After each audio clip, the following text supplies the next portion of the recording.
Welcome to European Union Governance and Policy Challenges, an online training from the University of Washington. This training was co-funded by the Erasmus Plus program of the European Union and was produced by the Center for West European Studies and the EU Center, a Jean Monnet Center of Excellence in the University of Washington's Jackson School of International Studies. Hello everyone, my name is Dean LaRue and we're here to do the first lecture in European Union Policy and Simulation. So let's jump right in. What we'll be covering in this batch of lectures is we'll hit really quickly on the ongoing process of Brexit, which is the UK's exit from the European Union, which is still a bit of a fraught area for both sides and gives us lots of opportunity to dig into the specifics of how the EU works and what pieces are important to the UK as a departing nation and to the 27 EU nations that remain. We're going to hit really quickly on our key questions and touch points. What are we trying to accomplish here? Where are we going? Things like that. And then we'll dig into some deep background on the question of what is Europe, what is the EU, and how do we get to where we are today. So we'll cover well over 1,000 years worth of history. We'll go from the fall of the Roman Empire to the Treaty of Rome, which is the foundational treaty for the European Union, and really launch the process of creating an ever deeper union of the core European countries. Our key concepts are that everything is more complicated than it looks. If it was easy to solve, it probably would have been solved a long time ago. And the reason it hasn't been solved is rarely that nobody is trying or can be bothered to give it a real effort or is willing to focus on it. It's that there are true underlying structural, economic, monetary, cultural issues at stake that make it difficult to solve. If you think it's easy and straightforward, you should probably think again and take a harder look. It's almost certainly more complicated than it looks from the outside. We're going to ask the question, what's really going on here? What is actually happening? What are the elements of what's going on, and how does it come together in the real world? If we make up ideas about what's happening, or we pretend about what's occurring, or if we allow other people's narratives that may not be complete to drive our understanding of what's happening, we will very rarely be able to come up with the right answer and actually effectively move forward. By understanding what's really happening, the real problems on the ground, and the exact interplay of issues, players, stakeholders, budgets, etc., only with that true understanding of the actual functioning of the situation can we begin to find levers and points of influence for our policy and eventually our topical negotiations to help drive the topic forward. Similarly, we need to ask the question, what exactly am I trying to accomplish? If you don't know where you're going, no road will help get you there. We need to understand exactly what outcome we're hoping for, not general themes, although that's an important starting point, but really what is the desired outcome or policy or situation that you're trying to create. If you don't know exactly what you're trying to accomplish, your chances of getting there effectively and efficiently are essentially zero. When we look at something, a policy area or something that a government or international organization is doing, we have to ask, of all the ways it could be done, why is it being done this way? Somebody has made a specific choice to try to make it happen in this way on this date using these tools, and that probably wasn't a random choice. That was something that was specifically decided upon, and whether they had good reasons for doing so, they almost certainly had reasons for doing so. Why did they choose to do it this way? Why did they make an announcement on Tuesday instead of a Wednesday? Why is it this particular person who is doing the announcing? Once you begin to understand why they chose, or at least your best estimate of why they chose to do something this way, you begin to work back to an understanding of how they made their choices and how they got there. Similarly, I often say if you can't describe what you're doing as a series of discrete steps you don't know what you're doing. And we're going to try to move towards a much more structured set of tools for figuring out what we're doing, figuring out what we're trying to do, understanding what we're hoping to accomplish, so that you can describe what you're doing as a stepwise process, and that both allows you to be more clear about what you're trying to accomplish, whether it's in an individual role as a leader, or in our simulation as simulating leaders of countries or larger groups. How do you get where you're going? If you can't describe what you're doing as a series of discrete steps, you don't know what you're doing. That leads us to the question of, what are your true priorities in this situation? Or if you're analyzing someone else's actions, what are their true priorities? The priorities, at least as they understand them, are going to drive their actions. And that leaves us with a really clear need to both understand what our true priorities are, and when we analyze others, what are their priorities that are driving their decision-making, their allocation of resources, their vision of the order that things should happen in. It's a huge part of the question, what's really going on here, that we talked about a few minutes ago. If you don't understand your own priorities, much less somebody else's, your chances of negotiating or working with them or collaborating successfully are very modest. Finally, we ask, what are the true costs involved? Well, money isn't everything in the world. It is often a very good expression of true priorities. Where the money's going, how many people are being assigned to the project, what's the budgeted amount, are going to be tremendous drivers of what's really going on here. So I'll say over and over again, follow the money. See where the money's going and see how much money is being assigned as part of this process. That's going to lead you straight to the questions of where are we? How did we get here? What is the European Union? A much larger question, what is Europe? What does it mean to be Europe or European? We'll talk about the history and growth of the European Union, which is founded on a complex set of international negotiations and the idea of consensus. Negotiating often until all EU members are ready to vote yes on something. For most critical things for the European Union, true consensus, 100% yes votes, are what's required to move forward on critical topics. We'll talk about the deepening and broadening of the EU, the deepening process starting with the original 6 nations, picking up topics on which they were able to cooperate, and deepening their cooperation, and then broadening, adding additional countries as member states along the way, going from the original 6 up to 28, and now with the departure of the UK, 27 members. And this process of deepening the cooperation and then broadening who's cooperating is an ongoing one. The EU will almost certainly be adding new countries between now and 2025, as well as presumably going through a deepening process at every step of the way. We'll take a look at Brexit and other fundamental challenges to the EU. Brexit has been a huge issue over the last several years as the UK has tried to figure out when and under what circumstances it was going to depart the Union. They finally completed that process technically at the beginning of 2020, but the question of under what terms they're going to finally leave remains open. We'll be talking about that all quarter long, and there may well be some developments as we move forward. And then we'll take a look forward to the next decade or two for the European Union, what's coming up next, as part of our last couple slides. So what is the European Union? 27 member states, 510 million people, representing about $16.5 trillion in US terms worth of gross domestic product. So that's about 7.3% of the world's population and a little over 22% of global economic product.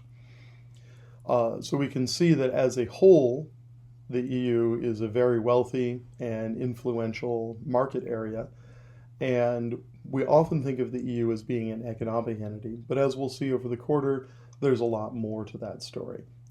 Economic cooperation is a huge part of what the EU does, but there's still much, much more going on and many layers of cooperation and national interest going on here.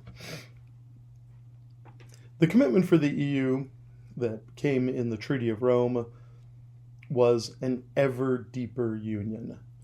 And this has been one of the fundamental commitments of the EU and its predecessor organizations. We'll talk about that in a minute. To just continue moving forward and to take advantage of areas where cooperation was ripe and ready to move forward, and areas that weren't ready yet, leave them alone until the member nations were ready to move forward. And by just this slow, steady, very intentional progression of creating an ever deeper union, the EU has been a transformative force in our understanding of what's possible for a multinational organization. The EU represents 7 of the 11 G10 members. That's always kind of an interesting setup there. The G10 has 11 countries: Belgium, France, Germany, Italy, Netherlands, Sweden, and the UK, and then US, Japan, Canada, and Switzerland. Once the UK finally departs the European single market, that'll go down to 6 of the 11 G10 members will be European Union market participants. One of the foundational ideas of the EU is the 4 freedoms: the free movement of people, goods, capital, and services. And so among EU members, any citizen of an EU nation can live and work in any other EU country freely with only a few very limited requirements. Usually when a country is new to the Union, there are some limits on how quickly their people can move to other countries for the first few years of an EU membership. Goods and services are part of the European single market, a true single market across the entire European zone, where goods and services can be bought and sold and transferred freely. There are some limits on that. We'll talk about the Schengen area, which allows true passport-free travel for people and free-flowing motion of goods. And that represents most but not all of the European Union states. The fundamental requirements to be an EU member are that your nation has rule of law, is a market economy, and there's civilian control of the military. These are called the Copenhagen criteria, and they're part of the defining requirements for any country to join the EU. We'll talk a lot more about this. Ultimately, the EU is a conscious, specific effort to create something more than a purely economic trade union or free trade area, but considerably less than a federal state. It's sovereign nations choosing to cede their control over specific issue areas to the EU. So they're giving up sovereignty to this larger multinational organization in each specific area as they move forward. Okay, just to get oriented, we're going to take a look at this map of the European Union. This is a pretty good and clear map. We'll see what we can learn from it. I'd like to first note the yellow countries here. Those are the EU 15 countries, the EU 15 members before the 2004 enlargement. We can look at this swath of orange countries here, and then including Cyprus and tucked away very down here, Malta. This is the post-fall of the Soviet Union eastward expansion of the EU.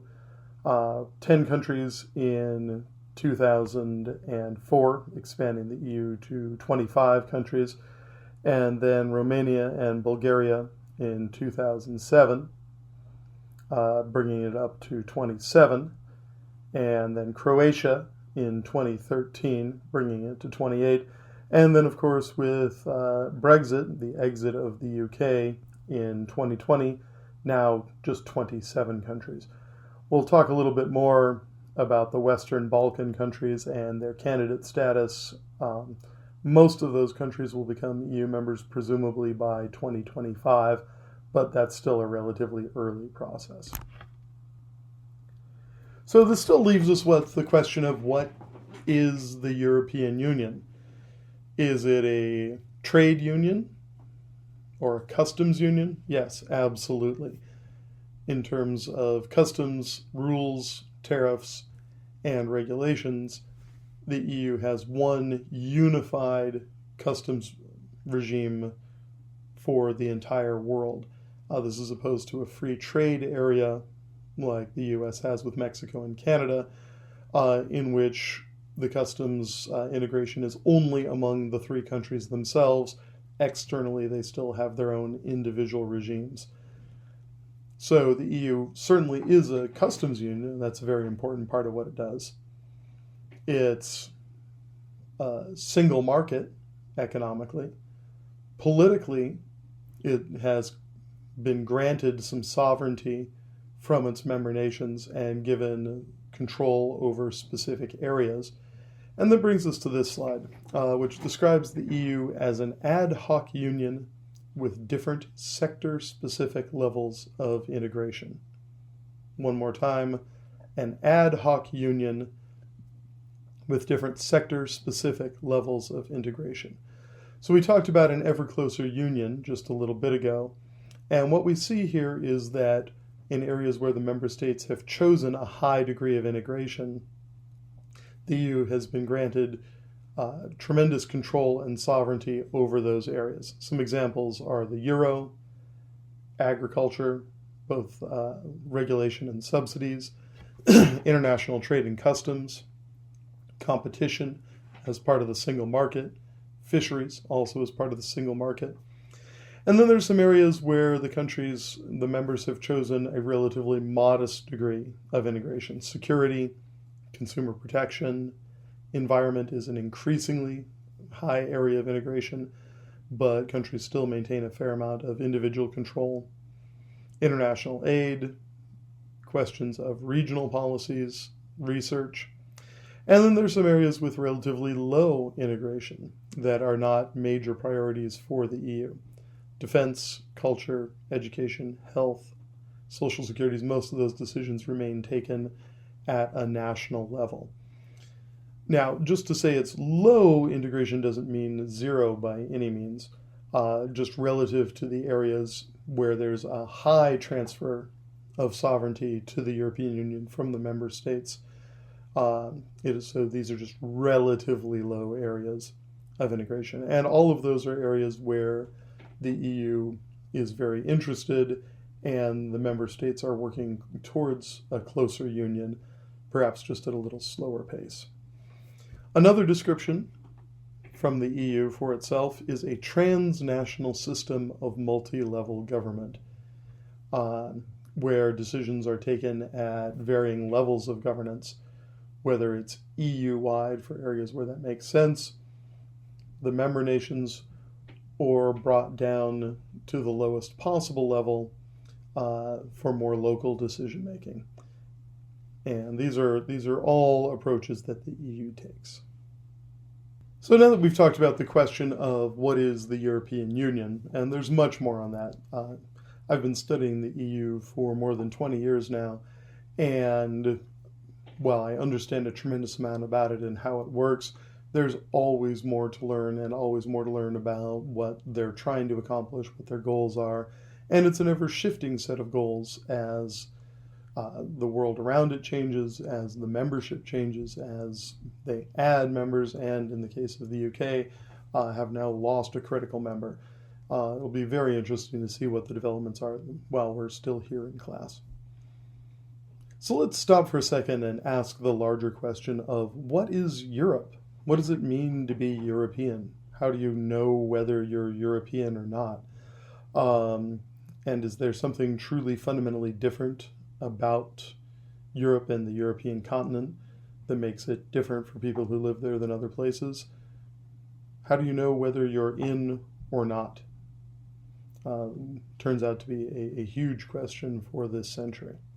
So when we take a look at this larger map, we can see that Europe really is a peninsula, and you could divide that peninsula several ways.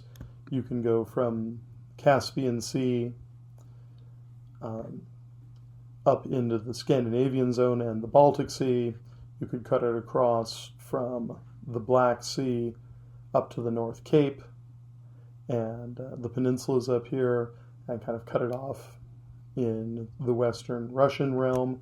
But however you like to think about it, or however you choose to define it geographically, it's a very distinct peninsula on the edge of the Eurasian continent, separated by the Mediterranean, defined by the Black and Baltic Seas, and then traditionally the question of where Europe ends is answered that it's here where the Ural Mountains run through Russia and separate the continental plates of Asia and Europe. But you could look at it a whole bunch of different ways. There are also some interesting outlying questions like Iceland and Greenland, which is closely associated with Denmark, but has semi-independence at this point. And then some obvious and very challenging questions like Turkey and Ukraine. Belarus is generally not part of most European projects, but obviously is a significant part of the European neighborhood. What about other countries on the Black Sea? Are they close enough to be European? These are unknown questions that we still need to work on, and in the end get defined a little bit subjectively rather than objectively. Okay, let's take a quick look. This is just a topographic map that gives us a substantial separation from the political maps that we usually look at. And I'd just like to remind you that while all of this sort of often takes place on nice, clean political maps, in the real world it's happening here, where the boundaries are sometimes artificial, but often just fundaments of geography. We can take a look at the Alps here, which are a truly defining piece of European geography. The base of the Ural Mountains here, and up through Western Russia. We can look at the very challenging terrain of Turkey and Syria beyond it, and then the mountains of Greece, and the Balkan states, the mountains of Italy, the mountains that separate the traditional French-Spanish border. And then there's some other features that we don't often think of. Right up in through here is the Pripyat Marshes, which are some of the largest wetlands in the world. You'll often notice, if you look at World War II videos or maps of Napoleon's advance, that they tend to either go up north here or down through the southern route. There's a reason they avoid this area. It's one of the largest marshlands in the world, and it's been known to suck up entire battle tanks that are never seen again if you happen onto the edge of the marsh unexpectedly.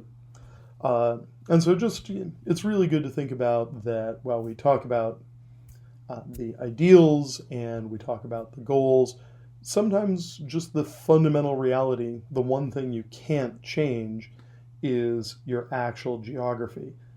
Where the waterways go, where the mountains go, how the weather comes through there, all have a huge impact on both the politics and economics of any area and its relations with its neighbors. And it's just important to realize that the map is not necessarily all that's going on. There's a lot more underlying it. So it's difficult to talk about anything in modern Europe without rolling all the way back to the Roman Empire. And this seems like a long way back to go. We'll go back to 117 AD for this slide. But we'll start to notice a number of things that look very, very familiar. If we take a look through here, we'll see that This was in some ways the first time that Europe was politically unified up to the border of Germania and the German so-called barbarian tribes. But if you take a look here, all of the elements in pink were Roman senatorial provinces, kind of core elements of the Roman Empire. The areas in green were imperial provinces, so more the fringes of the empire, although those are some major tracts of land. They're not as core as the senatorial provinces with direct representation in the Senate. And the Roman Empire takes us all along the northern edge of the African continent here, or the southern edge of the Mediterranean, if you like. It encompasses the western edge of the Arabian Peninsula and deep, deep into almost the Caspian Sea zone that we're seeing here. And then again, all the way north up to the dividing line, the farthest point of advance in the British Isles, where the Romans stopped moving forward when they encountered the Scots. When we look at this map, which is the height of the Roman Empire, it looks very similar to what we saw on the last map, but you'll notice it's divided into the Western and Eastern Empire, often colloquially known as the Empire of the Romans in the West and the Empire of the Greeks in the East. And that was centered out of Constantinople. While that was a relatively informal dividing line, it reflected the fundamental reality of the way trade routes ran, of the way money moved, and of how interest was managed. The Western Empire very directly run out of Rome. The Eastern Empire run very much out of Constantinople. And a little bit later, this becomes the foundation point for the Orthodox Church. But that's a little bit of a different story.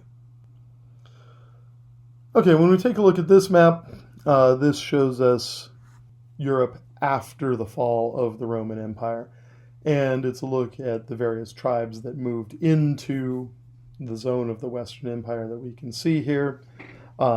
We've got Visigoths, everything else. You can take a detailed look at this map on your own time. But we can see it's a true dissolution relative to the fairly monolithic Roman control that we saw before.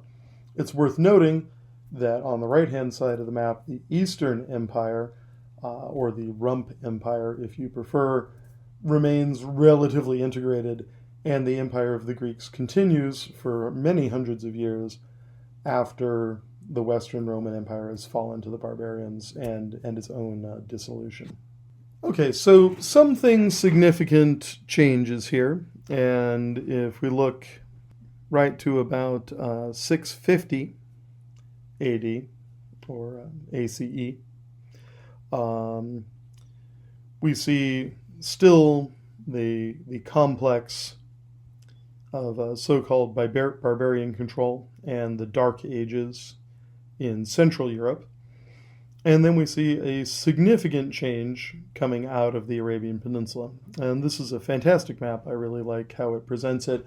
It shows us the expansion of areas of Islamic control and the caliphates through the age of Muhammad and then after Muhammad's death. So when we start with the darkest brown is the areas controlled at Muhammad's death, and then outward through the conquests over the next roughly 200 years and the age of Islamic expansion. We see deep expansion beyond the area controlled by Rome on the right-hand side, and then through almost the exact area of northern Africa previously controlled by Rome, across the Straits of Gibraltar, and deep, deep, deep into Spain for the farthest point of Islamic expansion here, up into France, until finally that expansion was stopped, and a long and very slow process of reconquest of the Iberian Peninsula, the Reconquista, which took most of the next 800 years to accomplish. The tension between what was not even then known as Europe, the name for this area here was generally called Christendom, or the land of the Christians by this point. The tension between the Christian-held and Islamic-held areas on either side of the Mediterranean would end up defining much of the politics and commerce of this area for the next 1,000 years. So when we take a look just a little bit later, we start to see the Europe at the year 814 at the death of Charlemagne, or Charles the Great. And we'll see a couple interesting things here. First is that Christendom, or Europe, the term Europe really becomes popular around this time, and it defines the area influenced by the Western Church as opposed to the Eastern Orthodox Church or Islam. And so the entire notion of being European at this point is almost not at all geographic, but religious. And it's only later that the confluence of the geographic term and the area controlled by Christendom become roughly synonymous. When we look at the empire here, this is the next major attempt to unify Central Europe, bring it together. And it starts an interesting process where Islam and Islamic control is present here with the Caliphate. We still have the last of the fading Roman Empire here, more Islam here, and when I say Roman Empire, I mean the Eastern Roman Empire, and then barbarians, so-called barbarians, through this entire central zone. And so this question of from Black Sea to Baltic Sea, from the North Sea to the Eastern Mediterranean, there's something special happening in this zone. We know that it's a core area of growth and development for the next 1,000 years. But why? What's so special about this one piece of Central Europe that changes everything? So we're rolling forward here to not quite 1200, the time of the Crusades, and we see integrated control of this entire southern Mediterranean zone, and to a certain extent the western Mediterranean, by various pieces of the Islamic Empire. We see the very, very last of the Eastern Empire here, really just down into Greece and Western Turkey. We see the falling apart of the Holy Roman Empire, the beginning of the dissolution here, and we see modern France forming. The Reconquista in Spain has just begun, and then on the periphery, complex ethnic and political groups trying to pull together coherent nation states or early nation states in their available zones, but still around this rapidly dissolving portion of what we would today describe as Germany or Central Europe. Okay, next slide up. This takes us, we just jumped, call it 200 years. The Reconquista is proceeding and has taken over most of the Iberian Peninsula. The Holy Roman Empire, which is always described as being untrue three ways, neither holy nor Roman nor an empire, is really beginning to fall apart. This is Lithuania's big day in the sun. Lithuania at this point stretches from the Baltic Sea to the Black Sea in one more or less contiguous zone of control. We start to see Norway, Sweden, and Denmark taking on their forms. Those are very carefully geographically defined countries. They just sort of make sense based on how the geography lies, and are much less susceptible to political backing and forthing than others. Although once we get up to the 30 Years' War, there's more complexity there. Okay, we're just going to kind of continue rolling through the slide deck here, and really this is just showing kind of more of the same. Consolidation everywhere except in the Central European strip here, right? This remains a fractious and complicated zone that won't really be fully pulled together for another 300 years here. This is right at 1500. Okay, we'll jump forward. You'll see Lithuania is down to almost nothing. Just a tiny little spot here. Poland has grown. We've seen the founding of the Ottoman Empire in what used to be the remnants of the Eastern Empire. The Ottomans are a fantastic story, all of their own, and the Ottomans continue here as a separate political entity, and kind of part of the expansion of Islam into the European continent.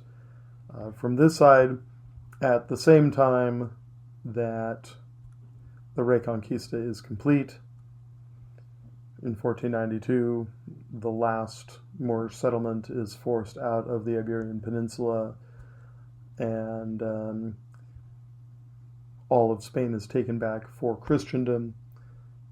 And that allows some things that you may have heard about that also happened in 1492.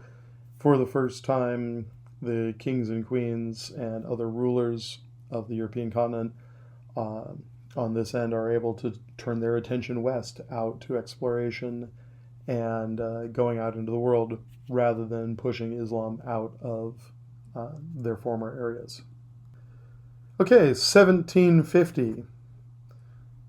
We can see that something very odd is happening here in this central zone of attention, from Italy up through Denmark.